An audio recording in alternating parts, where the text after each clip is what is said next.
มัดตีเข่าไหม ไม่กินแล้ว มีของอ้าว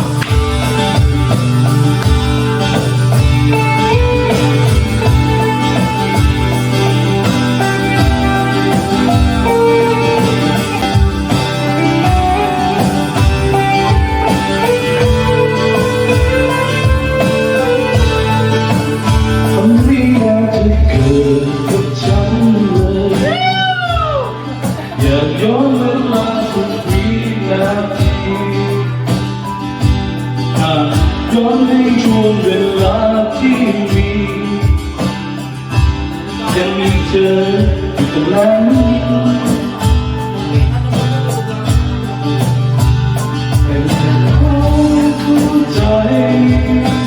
เธอคงไม่เดินไปในตอนนี้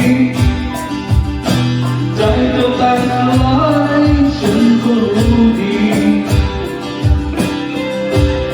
มีสิทธิ์ที่จะรักเธอ